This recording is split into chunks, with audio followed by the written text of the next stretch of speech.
Hello there, ladies and gentlemen, and welcome to another episode of Cookiecast.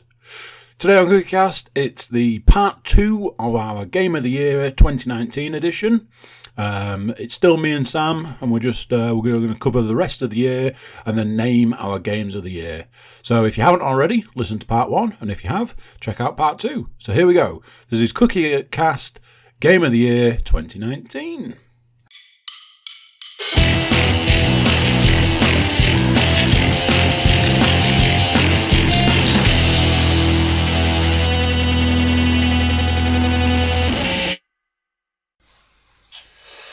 Looking at the list, the last one that is a game I played, but it's one of those, Dirt Rally 2.0.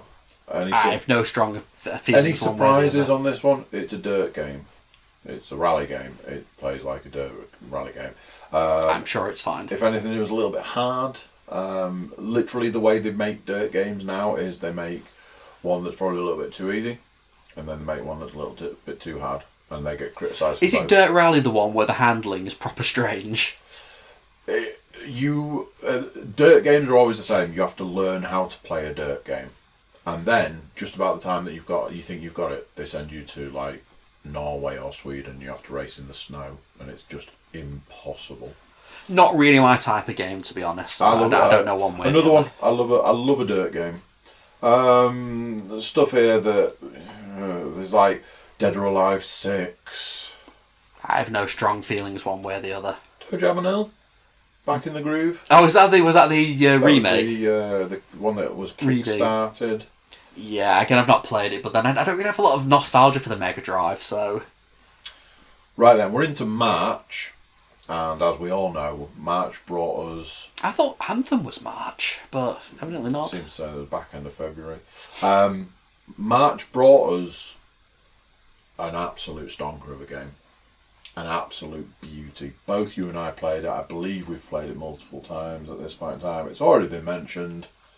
Let's talk Devil May Cry 5. Oh! I was toying with this possibly be my game of the year.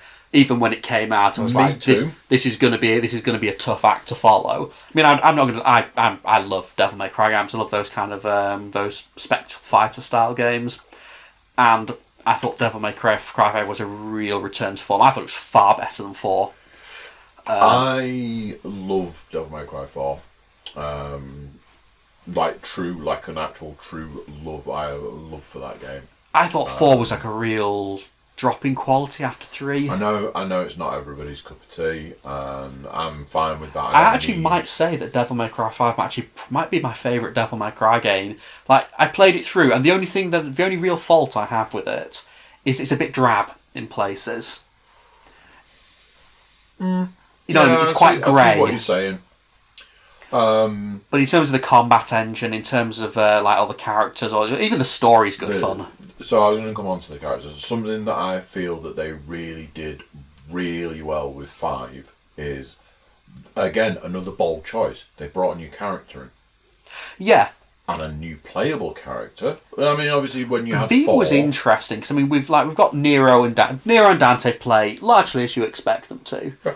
I feel like it's spoilers to say that Dante is in Devil May Cry 5. Oh, yeah? He doesn't turn up until a bit later, but he's in it, don't worry. Nero, it kind of starts off with Nero, who's kind of a bit more basic, much like he was in 4, really. But he's got the... Super robot the super robot arms, yeah. He has interchangeable metal arms. I mean, I feel at this point in time, explaining what's going on in Devil May Cry 5, which, as we've just discussed, came out in March, is probably a little granny sucking eggs at this point. If you've played it, you know what we're talking about, and if you haven't, I guess you're probably not going to. Yeah, I mean, I guess. So if you aren't sure whether it's, if you liked that kind of game before, I would, again, I sort of assume you've already picked it up. Yeah. I was really impressed by the fact that they'd actually gone out on a limb and done his new playable character, and for whichever way you want to look at it, Dante and Nero are essentially indestructible demon characters. They're Which one is it? Is it the first one where Dante gets impaled by his own sword? In the first cutscene, yeah, Trish throws the sword. And then he's like, oh, do I want to pull it out of me this way, or do I want to go all the way through? It's like stuff like that, you know, they're both fairly indestructible. Obviously, when you play the game, you can die, that's a thing, but nothing in the cutscenes would suggest that that's ever the case. I suppose it depends on what difficulty you're playing, because I played it through on... would it be Devil Hunter difficulty? Normal, effectively. Mm-hmm. And then I played it through again on the hard mode, pretty much maybe a week afterwards. And I will say that in general, I found the difficulty curve quite well calibrated, apart from the final boss, who's an absolute fucker. Because I refuse to use any of the golden orb things, because I feel like that just kind of makes it too easy. And the last boss... absolutely pummeled me many, many times until I... But weirdly, when I played it through on hard, it's not that much more difficult than standard, because he already took half your health bar off every time he hit you. So you had to work out... Because I basically never used the... is it Dante's Royal Guard one? The counter-style one? And that's basically how he beat the last boss with. He went out, he's counter all of his moves, and you got to get good. Yeah, loved it. The interesting thing about V is that V is a vulnerable character. Yeah, he's got sort of satellite characters, which is interesting. Yeah. I'm not sure it always quite works. It feels a bit wonky sometimes. Just a bold choice that paid off. It can pay off people. Bold choices can be. And again, from a PC perspective, Capcom's Wizards somehow made that thing run on an absolute dream. It would run on a box of crackers. I had it running at 4K at 60 FPS on now quite modest hardware. So, who knows how they do it? Yeah, I think we were talking at the time, and we were when it came out and when we were playing it, it's early doors, but this is up there towards Game of the Year already. It's, they take their time, they marinate those games, and it shows. These are games that other companies need to learn from. Don't release an Assassin's Creed game every year. Look what happened the time that they didn't, and those sorts of things. Yeah, I mean, are they doing an Assassin's Creed? I'm assuming they can't be doing an Assassin's Creed game this year. So they've announced. Well, this year is all but done, isn't it? They've announced what the next one is. I think it's no surprise to people what the next one is, but it's going to be Vikings. Right, I assume they do Japan. And you're gonna play as Ragnar. It feels like an Assassin's Creed ninja game would make complete sense to me, but I'm surprised they haven't done Japan. There's loads of stuff that gets pitched. I know at one point that people were like, we need a World War One Assassin's Creed game. It wasn't World War 3. Was that Civil War or Civil something? War, yeah. It's not even that one. It's the... I've only played the pirate one, which I liked. Black Flag. And 2, which I sort of enjoyed but never finished. I've played all of the mainstream ones. I haven't played any of the... People have recommended that I pick up Origins and Odyssey, just because they're very different, and the stuff that pissed me off in the older games probably isn't there anymore. Yeah. I mean, they're still 100-hour games, which I can't imagine is your thing, but I mean, obviously... I'm not necessarily against a large game. I just don't like games that waste my time, and I have a feeling that Assassin's Creed is more than willing to waste my time. I just played it. I just played it and played it and played it and played it, and then I finished it, and I was like, that's probably the game that's...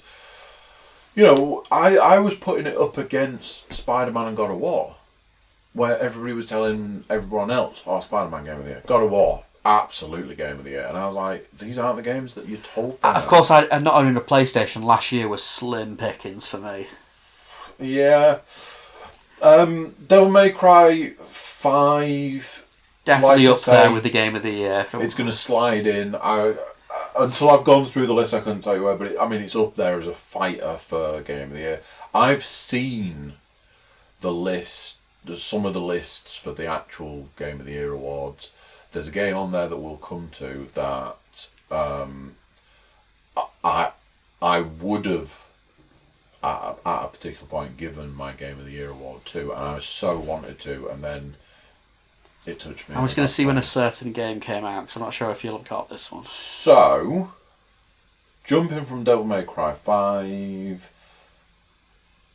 one that you won't have played, I'm going to go out on a limb and say. Tom Clancy's The Division 2. I had played it, I believe I recently traded it in because I was like, I'm not going to play it in. One of the rare occasions, very rare occasions, where a sequel to something is better than the original. I would say video games, it happens quite often. Yeah, it does. It's fairly true in other media, but...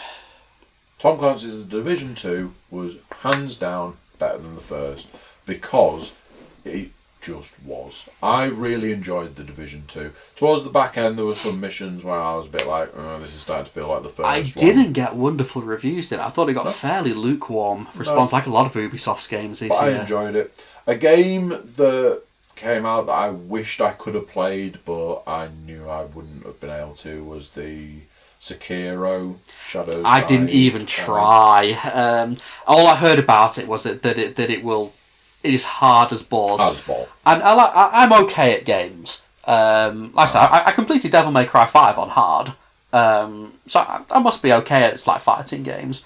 And Sekiro, all I was told is it'll just repeatedly make you lose your rag, and it's maybe I won't play Sekiro then. I'm okay with not losing my rag. Unfortunately for me, there is a little bit too much of what is now known as the Souls game genre. I don't fall into their target audience. I don't mind them. I don't mind them. I don't think I think Dark Souls in particular did. Like a lot of copycats, I feel like the copycats didn't quite understand what made the Souls as good as they were. But Sekiro, I'm sure it was excellent. It was made by From Software. It sounded like it was really good, and but I hear it's excellent. Not from this guy. Final Fantasy 7. What was that released on? The Nintendo Switch and the Xbox One. Final Fantasy 7 is 22 years old. It's a probably quite dated game. Right, what's the next one? Assassin's Creed 3 Remastered, I heard, wasn't a good remaster, which is why... Well, it wasn't a very good remaster of probably the least popular Assassin's Creed game. No one really loves 3 that much. Darksiders War Mastered Edition for the Switch, I'm going to go out and say, yeah, for the Switch. I actually did play the original Darksiders this year, not on the Switch, but I gave the original Darksiders another go, and you know what? Still a great game. It's a really good Zelda-like, and the War Mastered Edition has a nice upgrade. It's nice upgrade to textures and stuff. Right, we are now into April, I believe, and there is a game here that I played. I went out on a limb on this game and was pleasantly surprised. World War Z. As you can see, it is in my collection currently. I did not trade it in because I believe in it. A game that people were like, don't get that. It's not going to be very good, and it's not going to be this, and I don't think it's going to get very good reviews. And then it did literally the opposite. It got fantastic reviews. It was a game that retained its price as well. It was one of those that months later was still... I have to admit, I feel like I've missed something here, because I know almost nothing about it. What kind of game is it? It's made by the people that made Left 4 Dead. Oh, right, so it's one of those kind of things. And it's a third-person version of Left 4 Dead. Right, because I played Left 4 Dead, I played Vermintide as well, which is very similar to Left 4 Dead.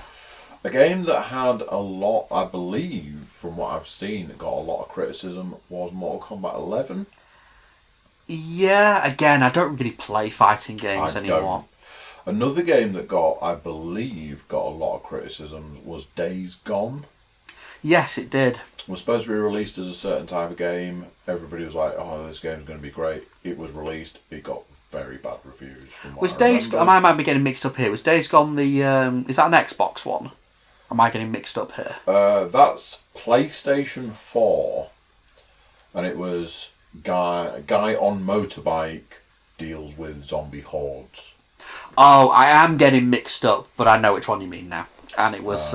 did not get good reviews. There's so many zombie games, they all kind of blur into one. Oh! We're back. So let's just check the... we're into May of 2019. I have a feeling I know where we're going in May. I have a feeling this one might get a shoeing. Because we know who made this game, don't we? Let's talk about Rage 2. Yeah, Rage 2 was...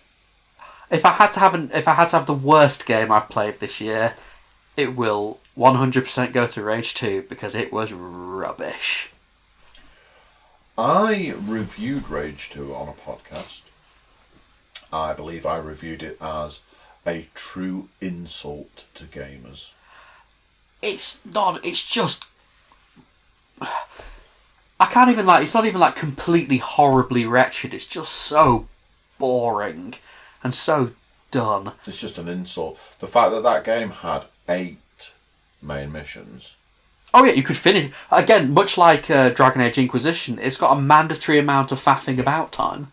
It extends its playtime by going, oh, you have to go and get rid of this number of bandit carrots. Do this. And open these, checkpoints. It was a truly awful I think the most annoying thing is that, it's not the actual core combat engine, like the feel of the guns or the superpowers, actually really good. Yeah. Reminds me a lot of Doom. Yeah. It's really fast. It encourages you to kill enemies sort of quickly and efficiently, so that it encourages really ballsy play, and then gives you fuck all to do with those. Then they did nothing with it. It's like you're fighting the same bandits that you are when you're Mr. Retardo at the start of the game. Sure, I had to knock the difficulty up a notch to even have a hope of dying.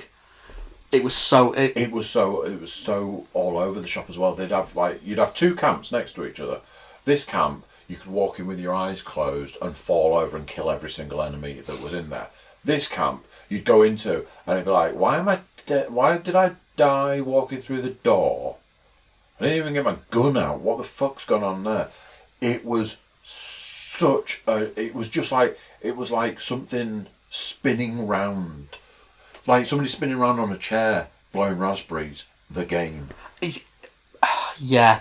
I mean, the problem is, do you want to fight bandit with a gun, or robot with a gun, or mutant with a gun? It's like and none of them play even slightly differently. Oh, there might be a boss you might have to circle strafe and shoot a glowing weak spot. Yeah. It was so dull. It's a shame because that combat engine, in a good game, could have been some great fun. Yeah, it was an insult to gamers. And whenever you cleared a stupid bandit camp, you had to spend 5 minutes searching around for trash. And more often than not, that just infuriated me because I'd be like, where's the bit that I need? Where's the thing I need? Oh, you've hidden it in a stupid fucking place. Well, aren't you clever? Aren't you? Didn't you make such a good game? Oh, didn't you do well because you hid it somewhere? You fucking. The thing is, if you want to do and like Doom, just do a full-on first-person shooter. It's all sort of aggressive, game. Not much downtime, but then it just the pace just drops to an absolute crawl. Yeah. It feels wrong. It was I just keep saying it was an insult to gamers, and it was an insult to games, and it was just garbage. Who made that game again? I know who. If you're saying who published it, I know Avalanche made it. Who published that game? Bethesda published it. Bethesda, a game company that I have made no comment about previously, and hatred for gamers. But yeah, I mean, Rage 2 it probably goes on list of worst game of the year. Whether it gets that title, unless you've played something worse. I mean, I couldn't sell it fast enough. I had to get it out of the house. I believe I paid £15 for it and felt thoroughly robbed. You paid £15 for a game that was if they'd have given you £20 to play that game, that might have been a little bit better. I think the worst part is I did complete it, and I'm not even sure why I bothered. Yeah, your life wasn't enhanced in any way by doing that. Something I didn't play, but I believe you might have done. We're still in May? Still in May. Castlevania Anniversary Collection. I did not play it, so I've almost certainly played them. I'm wondering when we're coming up to another Castlevania-like, which I definitely did play. We've got a couple of things that are repeating. Assassin's Creed 3 remastered for the Switch. Resident Evil for the Switch, Resident Evil 4 for the Switch, Resident Evil 0 for the Switch. We're coming up to a Castlevania-like very shortly. Ooh, Cricket 19. We've already come to my game of the year, Cricket 19. I love cricket. Absolutely. I'm still waiting for the first game of it to ever finish. June at this point. Yeah. Probably into the summer drought period as usual. Is it Octopath Traveler? No, I actually do like Octopath Traveler, but it came out on the Switch, so I don't think that really counts as this year. I think the PC release was this year, though. Ooh, My Friend Pedro. I've not played it. I've been sitting in my wish list for a while. Get it played. It's a great game. I played it on the Switch. I'm just going to check when another game came out, because I feel like we've missed what could well be my one of my games of the year. Really? Yeah. It's one of those that I don't want to go over again because I did do a specific podcast where I reviewed this. Thoroughly enjoyable game. Great game to play on the Switch. Great game to play on the handheld version of the Switch. Just a great game. One of my games here did come out in May, so I'm just going to come back to it. And I'm surprised we missed it. It's a game. It's actually an Epic Store exclusive, and now it's on PS4 as well. A game called Observation. That's the not 2001: A Space Odyssey, the video game. You play as an AI in a spaceship. It's more of like a narrative-driven game, but it's really high quality, really high budget stuff. It's kind of like a space horror game viewed from the lens of a AI. You start the game essentially. You come back online and everything's fucked. You've got one crew member who's just managed to, get your core back online, and you've got to help that crew member sort of get things back online and work out what the fuck is going on. So that's a great setup for anything, I would say. Yeah. And the acting and the writing, fantastic. It's nothing you've not seen before. If you've seen, Sunshine and 2001 and Event Horizon, we've all been here before, but it just sells it so well. You know what I mean? It's not anything new, but it does something old really, really, really well. I thought it was amazing. One of the best games I've played. And if I'd almost put it as a shoo-in for game of the year. And if anyone, that premise sounds even vaguely interesting. It's more of a puzzly style game because obviously you don't have a body. You play as an eye. You basically go around the cameras of a ship, sort of helping out the crew members sort of piece things together. And who was that published by? Devolver Digital. Of course it was. Lovely Devolver Digital, who can seemingly do no wrong. They can do no wrong. Because that was My Friend Pedro, that was Devolver Digital. Was. But yeah, sorry about that, but it was a really, really good sort of indie game, I guess. It feels a bit too high budget to be an indie game. It feels like that sort of middle ground, where like Hellblade and the like live.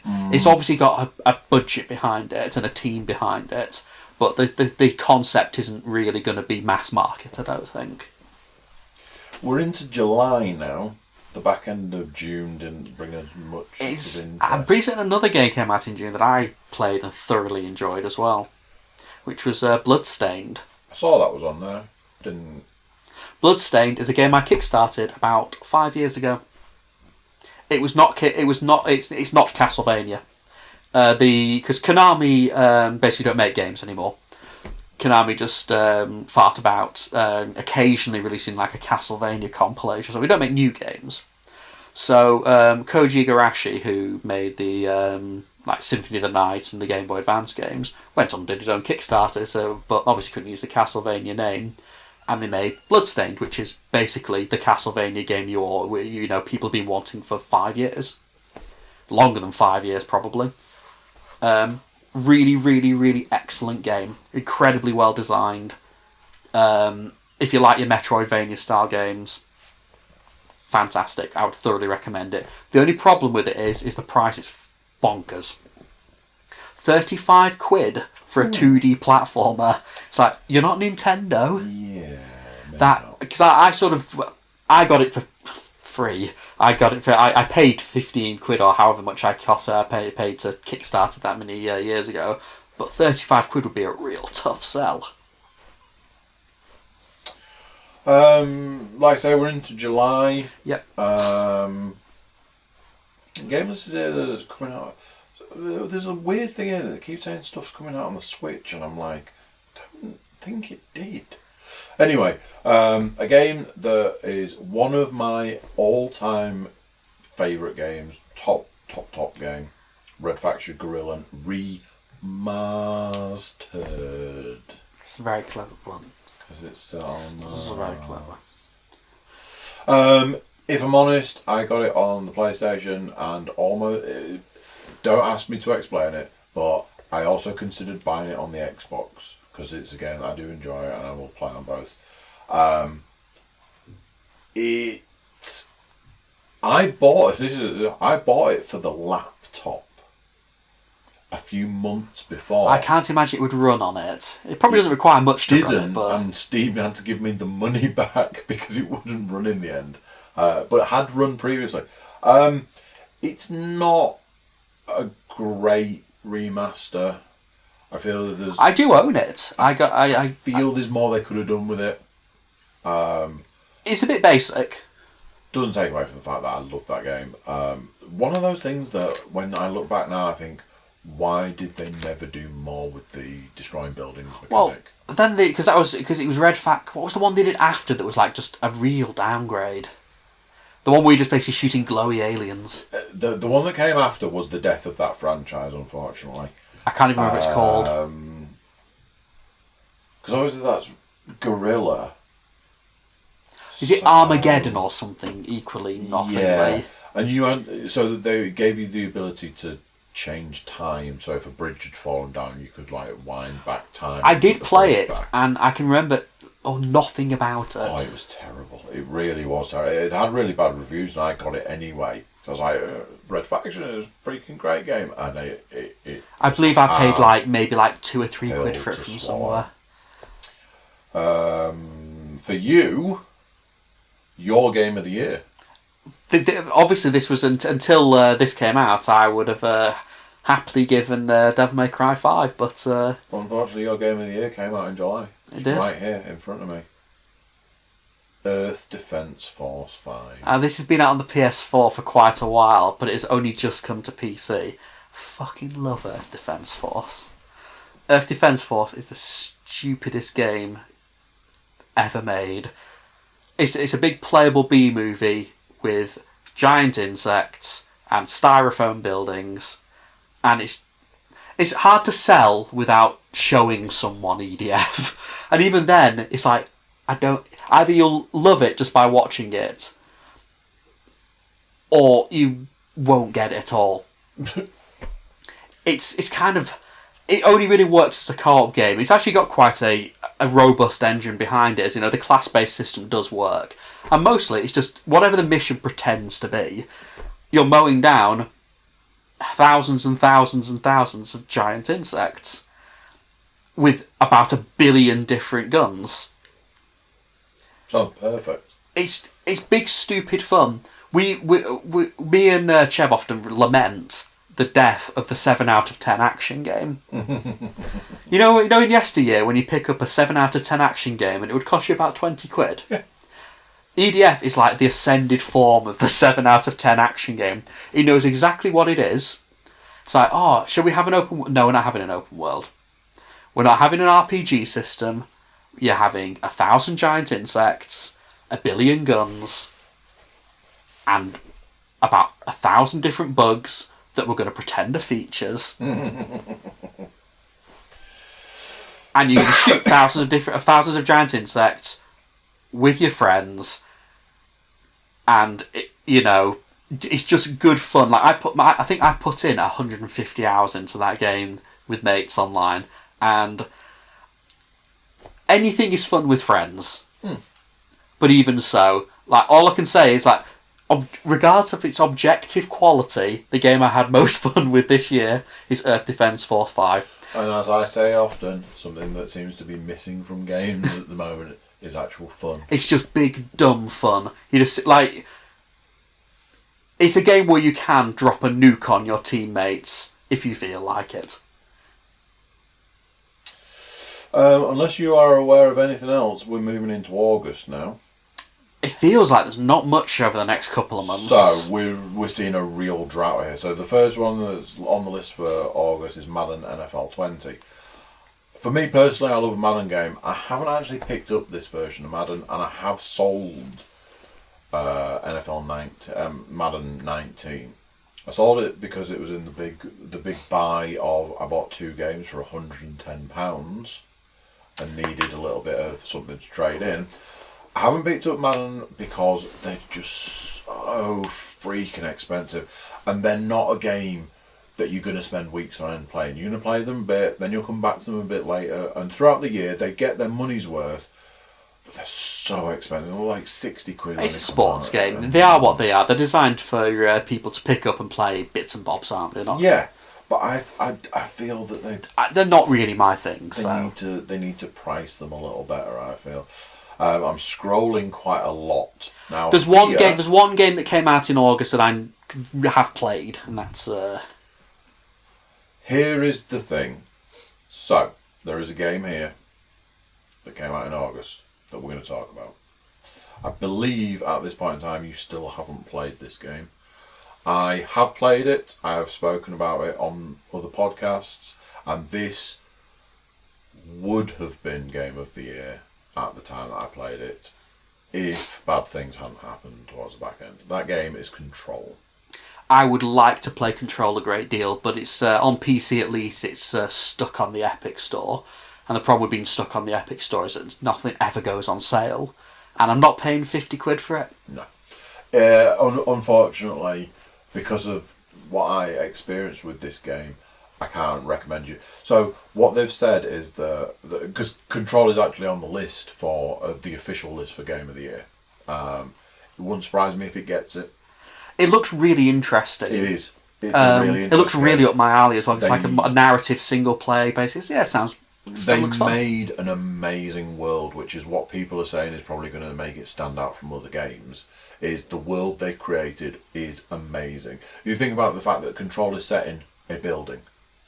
It's not an open world game. You don't go to other places. Is it the Raid? You walk into a building. Yeah, basically, you walk into a building, and that's where you stay for the entire game. You do go to I don't want to ruin anything, but there's like dimensional things, and yeah, you go to. But it's got a very clear sense of place. I feel like Mirror's Edge was similar in that it was, you know what I mean. It did a lot with its a lot with a little. Its gun is this super cool shape changing gun. It's like a revolver, but it does various things, and the character has abilities that you get more and more abilities as the game goes on. At the point that I was like, man, the one thing this game needs the ability to levitate. If you could levitate, that'd be super cool. And within 5 minutes of that, the character could levitate. I was like, I think this is Game of the Year. And then it got too hard. And there is a bit in that game. I hear that the console frame rates as well are awful. I hear it runs like a dog. There is a bit in that game that I got to, and I was like, okay, this is this. And I was just rocketing through it. I was loving every single moment of playing that game. And then I went into this area, and it was like, you have to do these different sections. And it was impossible to do. It just wasn't possible. And I was playing it on easy, and it wasn't possible to do. Right. And I went away, and I did other missions, and I got other upgrades, and I did... there was a big boss that I went and killed, and I did like levels that I'd left behind, and I went and did them. And then I went back, and I'd upgraded like twice to go back, and I still couldn't do it. Is it mandatory? Yeah, it was right. like central main story mission. That's weird. And I had to put the game down, and I had to not go back to it. Right. I still would like to give it a go once. I truly believe somebody like you who plays games on higher difficulty than me will probably put it on and go, I don't know what you were talking about. I played it, I loved it, it was fantastic. And I imagine if you played it between now and the end of the year, you might end up saying, absolutely Game of the Year. I might do. It depends whether, like, Christmas sales are coming up, so it might go to a point where I'm happy. I feel like once it's on halvesies, I might give it like 20 quid or something is like on the okay. But It was, for me, it was such a disappointment because, like I say, it was the game that I was going to say was Game of the Year. And then it all went wrong at the end. And I was so disappointed. I've done podcasts. I didn't realise Control came out in August. I thought it was later than that. We've got Astral Chain. Yeah, probably my disappointment of the year, even if it's not a bad game. Because I have very sort of high hopes for anything made by Platinum. And it was Platinum with Nintendo. And obviously it was a cyberpunk, it was like a supernatural anime cyberpunk game. And you couldn't get much close to being sort of, up my alley than something like that. So it looked like Silent Mobius. Confidence pill from the Australians there. And I didn't hate it. I like the combat bits, but it's got all of the investigation. You play as a sort of a cyber policeman pretty much, and there's like investigation elements to it, and I just found them boring. So initially I was like, oh my, I didn't realise that this was an element in the game. This is really interesting. It's like they've gone, we're not going to give you like everything in one go, we're going to give you like this, and then you have to go and do a mystery and you have to work it out and you have to collect clues and you bring the clues back and you talk to someone and you have to answer questions. And it was a really interesting element. At first I agree, it was really interesting. The first time I did it. Second time round I was like, cool, I didn't listen to any of the clues, so now I've got no idea, so I'm trying to answer questions that I don't know the answer to. And when I did that and still got through it because it didn't matter that I didn't know the answers because it just gave you the answers, and I was like, you literally just told me that the investigation section of the game doesn't matter at all. I could literally not do it. I think it involves you being invested in the story. It wouldn't let you not do it. Yeah. Well, you have to pass it. So any impact, I was like, oh. You just get you basically get someone saying, oh, you're a rubbish policeman. You're a terrible policeman. What? Like all policemen? Jesus. Wow. They're all the worst things on the face of it. But the problem is like it had this. I get the feeling they were trying something a little bit different, particularly after coming off Nier Automata was like the biggest selling game I think they ever had, and that was obviously a much more narrative focused game. That was a very story focused game. The combat was good as well, but the story and the characters drove that. So I think they said, let's try something like that again. But the main difference is that Nier Automata's characters and story were interesting. And Astral Chain's story is like, have you seen Evangelion? Not spoilers, it's Evangelion. You've seen this, you've done it before. Yeah, it was. It's like, oh, I think I've seen this somewhere before. It feels very much like that. It's and straight. They tried to. It's like, oh, is the obvious baddie the baddie?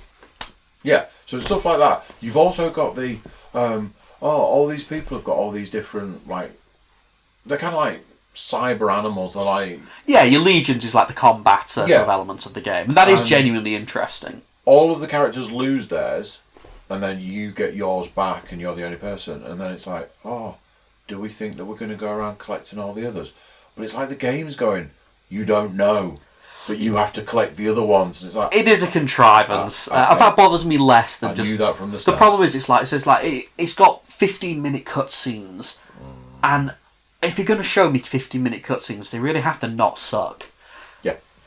And the voice acting was fine. In both Japanese and English, it was fine. Yeah. But the writing was just so nothingly. And again, like I say, it touts everything as a mystery. And I called all of it within an hour of playing the game. Yeah, and that essentially means that they think you're makes it so that they're like, you're an idiot, you don't get this. It's like, I have worked it out. And even then, even if the cutscenes were kind of bollocks, because like I love Bayonetta, and no one's pretending that Bayonetta is art. It was just the investigation portions. I just found them boring. I found it's just like go and solve this guy's bollocks problem. It's like, how about I don't? How about I don't and say I did? Go and get a drink from a vending machine for this guy. How about I don't? How about I don't do that and do something else, like play the actual game? But the combat system, really, really good. It was really good. Because you've got the sort of the chain system. So, you basically control the animal with one stick and your character with the other. And there's lots of it's very interesting. There's loads of depth to it. It's Platinum in a nutshell. I really wish they'd forgone some of the visual bells and whistles and had it run at a full 60. Because it felt very stodgy at 30. And particularly if you're used to, because all of Platinum's other games run at 60, and I think they do so for a reason. Because those style of games, like Devil May Cry 5 ran at 60, they generally do. because that's the sort of game you need a bit more reaction time. I found it very enjoyable. I found it a very enjoyable game, but I will also say I haven't finished it. I actually found it a real struggle to finish in the end. I did so, but it took a while, and I never thought I'd be saying it was a struggle to finish with a game by Platinum. And that's why, you know what I mean? If I had to rate it, I would give it a 3 out of 5. It's fine, and I just expect so much better out of Platinum. We're now into September. I think you were saying that there's a game quite early on in September that you have played, which is Spyro. Yeah, I played the PC version of Spyro. Spyro the Dragon remake. It's completely unexciting. It probably came out on the PS4 last year, and it's a visual ground-up redo of Spyro, and it plays exactly like Spyro the Dragon from the PS1 era, and the level design is exactly the same as Spyro the Dragon. And what I can say is that Spyro the Dragon has not aged gracefully. You play, and it's just so boring, and like this was a time when it's like, look, you can run around in 3D. Yeah. Look at that 3D. And that Spyro, it's like, I guess running around in 3D was novel. Then it was. Now we're going to have to try something a bit different, and it's like I also have no nostalgia for it, which perhaps doesn't help. But I played it, so it's not as though there's many 3D platforms you can play these days, and it was. Yeah, I know Ed liked it. I found it very boring. Still in September, we've got a game here that I didn't play. I don't know about you. Gears 5. No, I won't mind playing. I'm sure it's fine. Game here that I was interested in, but it had such a mix of reviews I couldn't knowingly pick it up. Is a game called Greedfall. I've heard of it.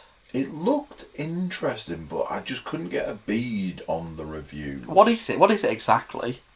It's fantasy pirates, from what I gathered. Oh, I do know what you mean. It piqued my interest, but the reviews were all over the place. Yeah, and I feel like this year you don't necessarily need to settle for anything mediocre. Dare say it's been really good, yeah. So a game that I believe you and I disagree on is Borderlands 3. I've not played it. I have, and I didn't finish it, and I did trade it in. I would like to play Borderlands 3. I got to what I believed was the final boss, and I couldn't beat what I believed was the final boss, and that stopped me playing the game. The problem with Borderlands 3 is, like Control, it's trapped on the Epic Store, so I've got to wait for a price drop in the next 3 years. It turned out that I was mistaken, and it wasn't even the final boss. Borderlands 3 is Borderlands 1 and 2. I wanted something different. Apparently, I was the only person in the world who wanted something different. I don't think that's fair, just because Borderlands 2 came out like 7 years ago. It's like, I think it's fair enough to have like another game that plays very similar to it now. That's hardly a series that's been absolutely hammered. For me, it's got a terrible mechanic, which is, oh, here, have a gun. All right, cool. It's not as good as the gun I've got. So what the fuck do I want it for? Sell it. Okay. Here, have another gun. Right, well, this one's even worse than the last one you gave me. Right. Well, what do you want me to do with this? Sell it. Right. Here's a gun. Have this one. Oh, this one's slightly better in one way, but in no other way, shape or form than the one I've got. Yeah? What do you want me to do with this? Sell it. That is the principle of Borderlands 3. I honestly think Borderlands 3 could learn something, and you're probably not going to hear this phrase very often.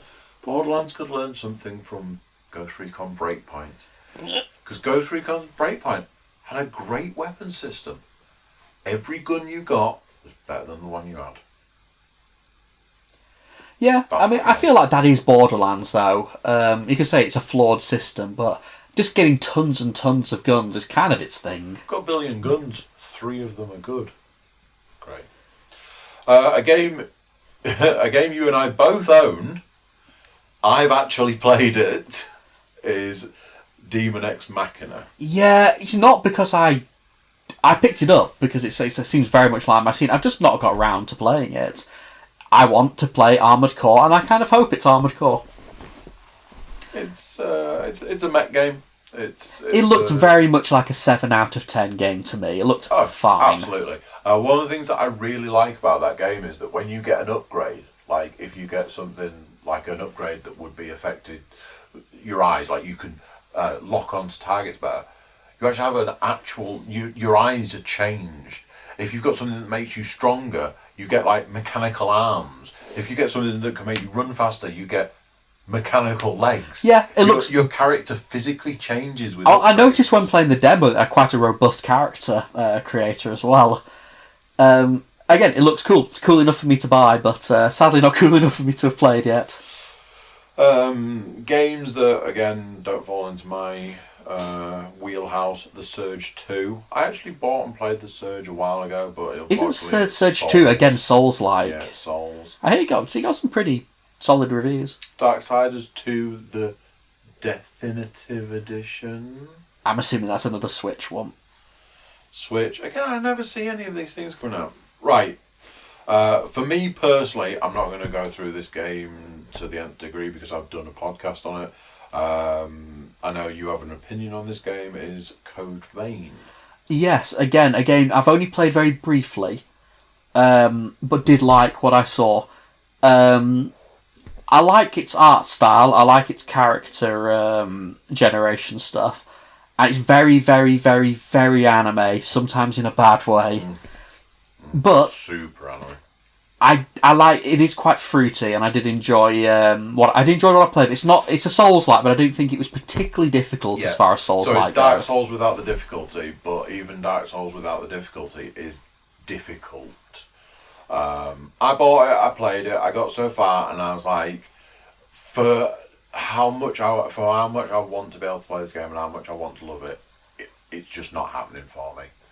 So I had to let it go. I quite like that. I like the universe. I like quite a lot about it. Yeah. It's a lot of it sort of fights itself because you've got this obvious. It wants to be like a kind of a broody, dark kind of game, and then you've got the retarded anime elements that like. So it's like, yeah, that's nice. You want to be a broody, dark game, but you are wearing a bikini, and that does sort of. Yeah, there's a little bit of that. A conversation I've had today about this game is that the Ghostbusters video game got a remaster. Did it? Yeah, and a proper actual the Xbox 360 one? Yep, has an actual release. Did what I felt Resident Evil should have done. Came out at like 26 quid when it was released. Unfortunately, from reports I've had today, it's not actually all that great from what... Wasn't that great to begin with, was it? Yeah. I remember it being like super underwhelming even when it came out.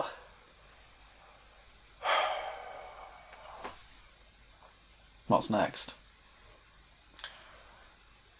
Tom Clancy's Ghost Recon Breakpoint. A game I have also traded in recently. I have not played it. I've only heard the tales and seen the Metacritic score. Don't need to review it because I reviewed it a lot over a series of weeks, and I think people know my opinion on this game. It is what it is. You haven't played it, and I can't imagine you ever will.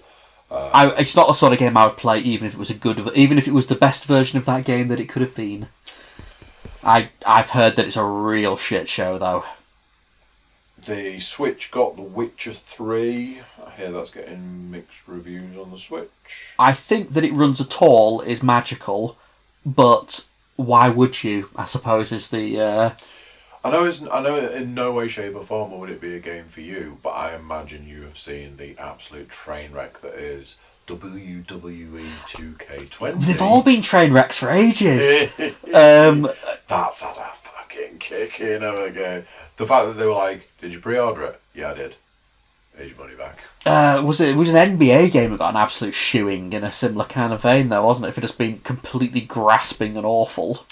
Something that I must say really surprised me. I think you got this game for free, which is why you played it. But it did surprise me when I mentioned it. We can talk about Call of Duty Modern Warfare. Call of Duty. I got it with my graphics card.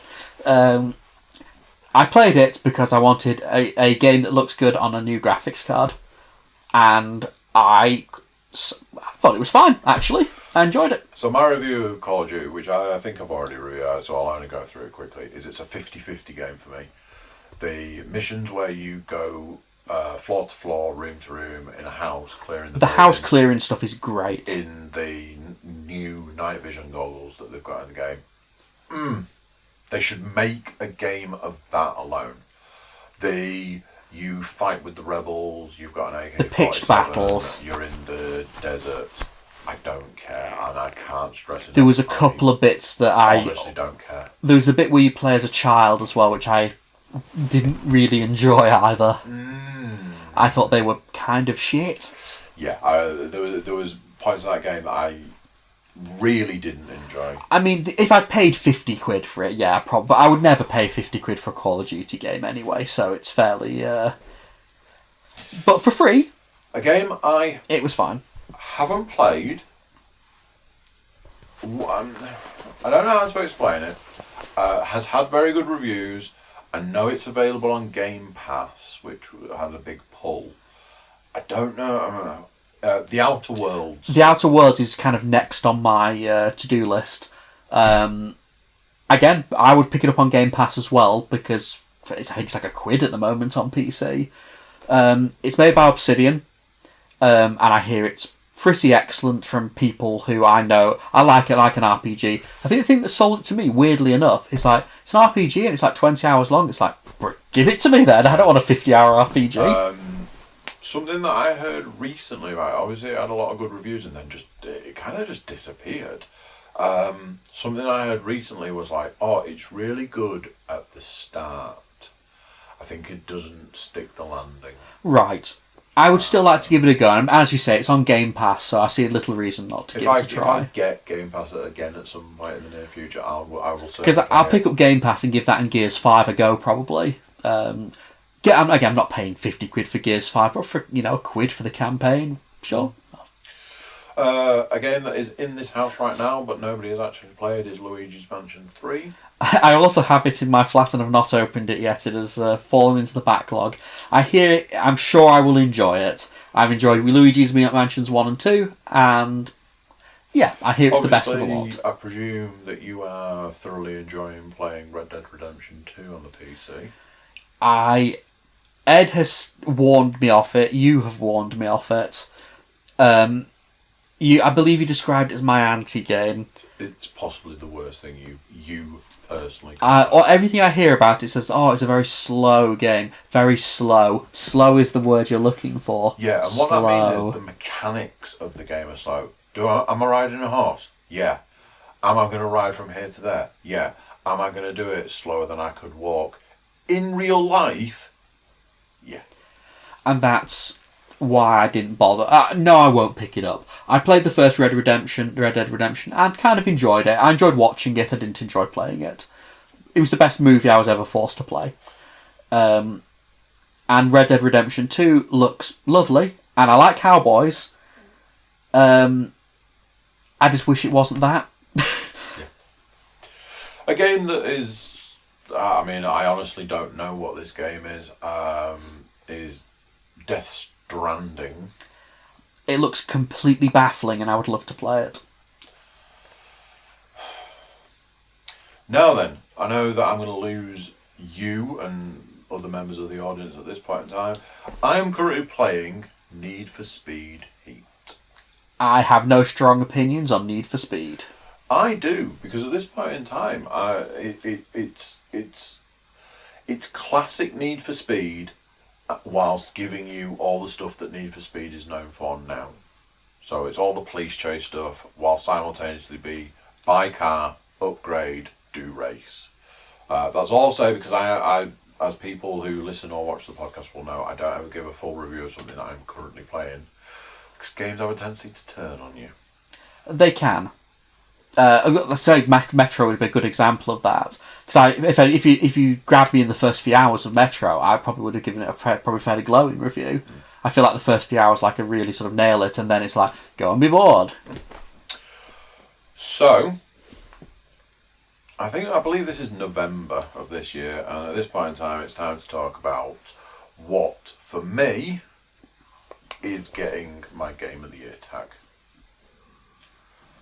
Star Wars Jedi Fallen I really want to play this, Yeah, you do. super lots. Yeah, you do. But it's £55 and I cannot get it any real cheaper on the PC, and I'm not paying £55 for any game. But it looks really, really excellent. It is. It's a beautiful... And I never thought I'd hear myself saying that about an EA game. Apart from the Wookiees. But... the weird-looking Wookiees. That's just one of those things. The Wookiees are terrible and they're inexcusable. Oh, the thing is, I want it to do well. The rest of it is beautiful. There are scenery in that game that is just... Who developed that one? Beautiful. Respawn. Was it Respawn again? Respawn again. Wow. EA must be like EA's Golden Child on the sly. So, the reason that it gets Game of the Year for me is because it's just a great game. It's hands down I hear it's really well designed. It's got lots of kind of Metroidvania, Zelda. All the levels loop back on themselves in really clever ways. Yeah, they do. The combat is apparently really rather good. The story's a bit damp, from what I hear. I don't have a lot bad to say about it. I think for me the interesting thing is the weird... They decided to make, yet again, a bold choice, which was, we're going to make a Souls-like Star Wars game. And you're going to make it's EA, making just a single-player game. No microtransactions, no multiplayer, but nothing. It's got to be to me at least, it's somewhat heartening to see something like Anthem crash and burn, and something like, was it Fallen Order it is, isn't it? Jedi Yeah, Fallen Order do extremely well, because that says to me, maybe customers don't want this thing that you're trying to push on them constantly. EA are going to take a long, hard look at what they've got in front of them, and they're going to go, so that one that we put a lot of money into and we thought was going to do really well crashed and burned, and the game that goes against every single part of our latest business model did really well. Now what do? We don't know what we're doing. Star Wars is, for me... The thing that I find the most interesting is just how many people are losing their mind about how hard it is. I finished it. Yeah, but you've been playing it on Babby mode. Okay, I finished it. On Babby mode. I finished it. But I would. That's definitely another one that I really want to give a go. But I have a feeling that one might keep its price for a while. Something I know. I'm gonna say something, and I'm gonna try and keep as far away as I can from spoiling anything. But it's interestingly enough about spoilers.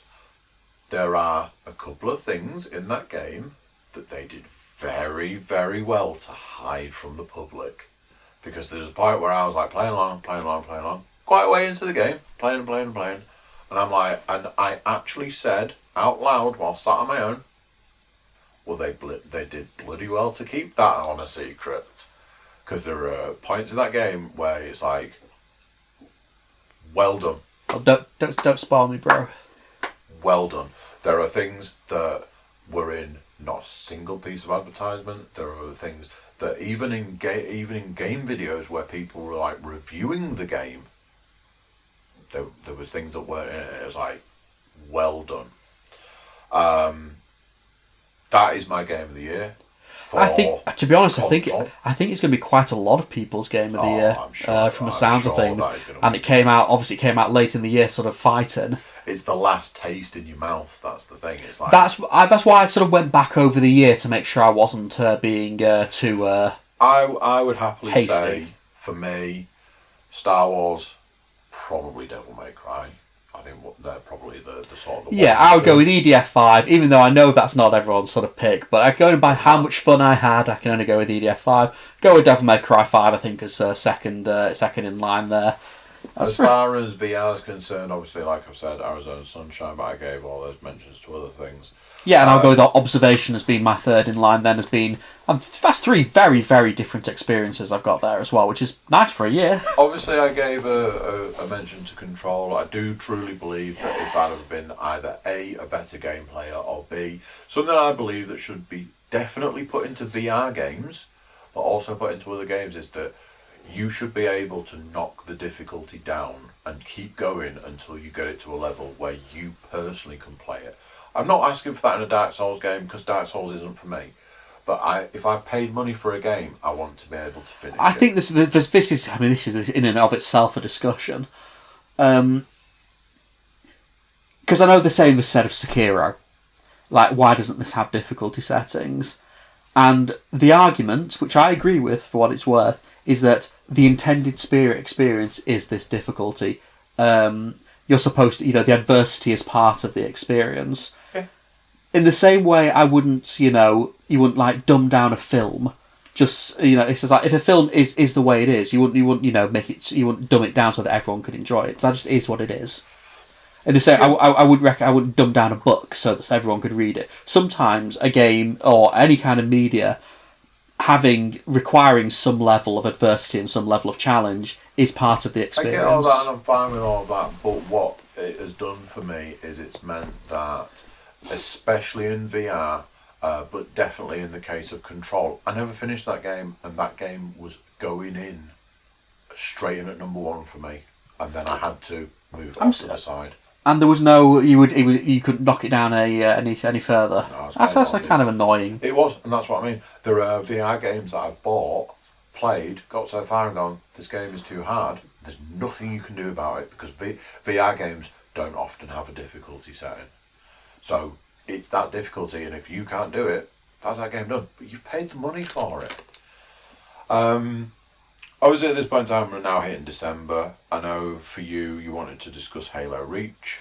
Yeah, I mean, Halo Reach is just kind of it's not really a new game, but it's it's nice to have Halo on the PC. Even if we've only got Reach so far, but the rest of them are supposedly coming during the year. Mm-hmm. And yeah, Halo Reach is just a really, really well made game. All the multiplayer's there, all the single player campaign is still there. And it just shows it's like Bungie when they were at the sort of the height of their powers. I would still say not quite as good as Halo 3 and ODST, but it's still a really good game. So we're getting Halo 1 and 2 and 3 and maybe someone cares about Halo 4 somewhere in the world. A game you and I have both spoken about, and that is certainly a game that at the moment it becomes available, although it's not listed here as being on console, which I find interesting. Darksiders Genesis. Hey, I believe it's already out on PC. It is, according to this. And I would love to play it. It's just a bit pricey for what it is. It's about £27, and for a twin-stick shooter, that's quite expensive. It's had some really decent reviews, though. Really good reviews.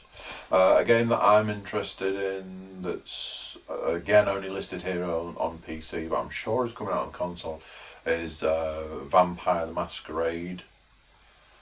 As in the new one? The new one. I think that's that can't be out yet, surely. It comes out today.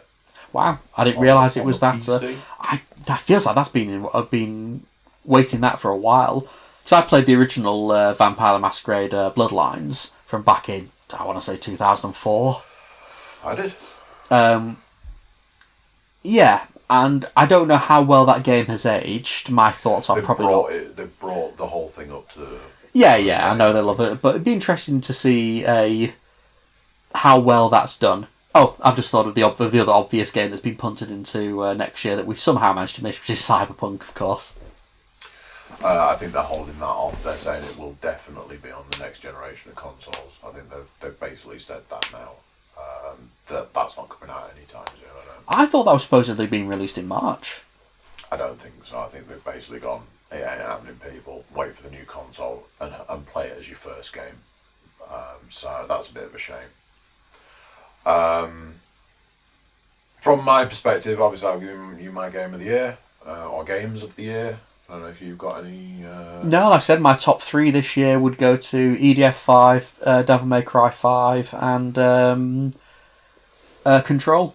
Not Control, Observation. I would like to play Control, though. For me, Star Wars, Devil May Cry 5, and Arizona Sunshine. So a nice cross set, but there was a lot of different types of games in those in that list there, which is quite heartening. Yeah. And even then, there were a lot of other good games I played this year. Like Resi 2 managed to get bumped out the top 3, which I... There was games I played in it and I enjoyed. And hell, a lot of those games you've mentioned there, I haven't even managed to play yet. Like I say, I think you will thoroughly enjoy Control and Star Wars. I think they're going to be the games that you will go back and go, yeah, they were the games of that year.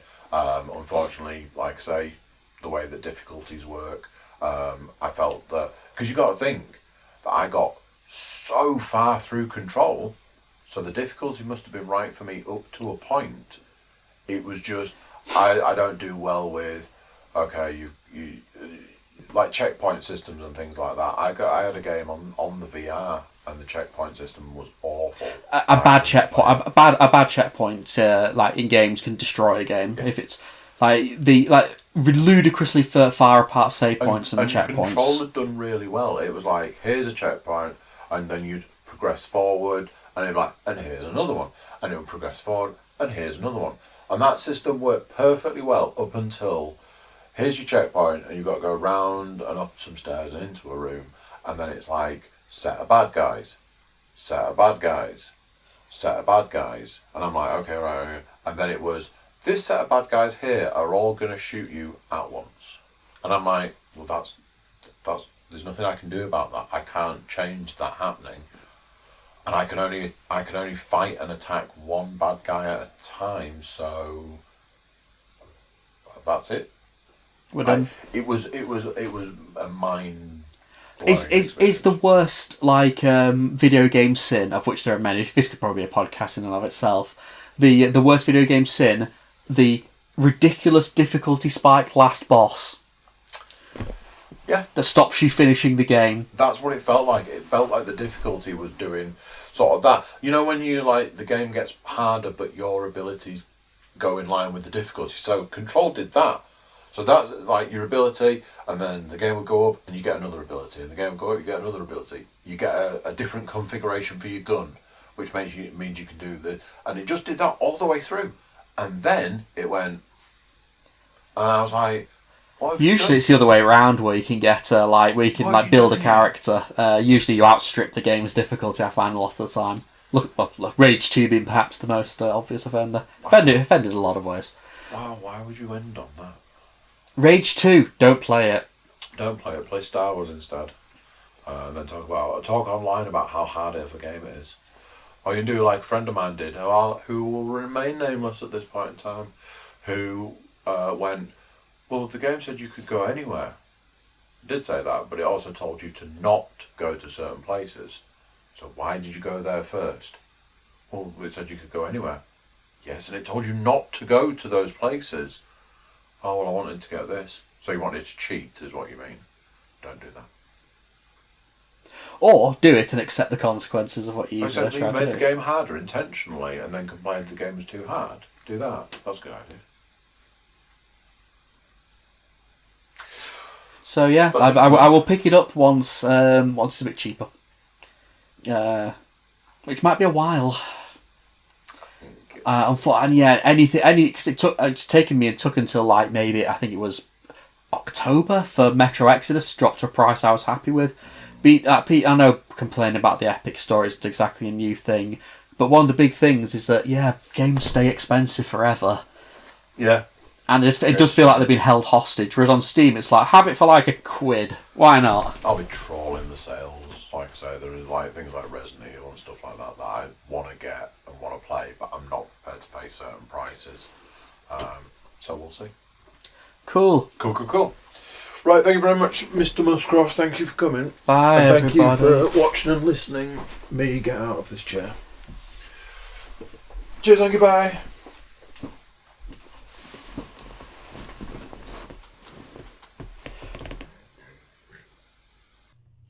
So there you go, what do you think to that? That's that done. The year of games 2019 is gone. We have picked our favourite games of the year, given you an overview of all the games of the year, talked a little bit of VR, and put a bow on it, I guess. So that's that. 2019 done. Looking forward to seeing what 2020 brings, and getting into the games. YouTube watchers, make sure you're YouTube subscribers, like, share and comment.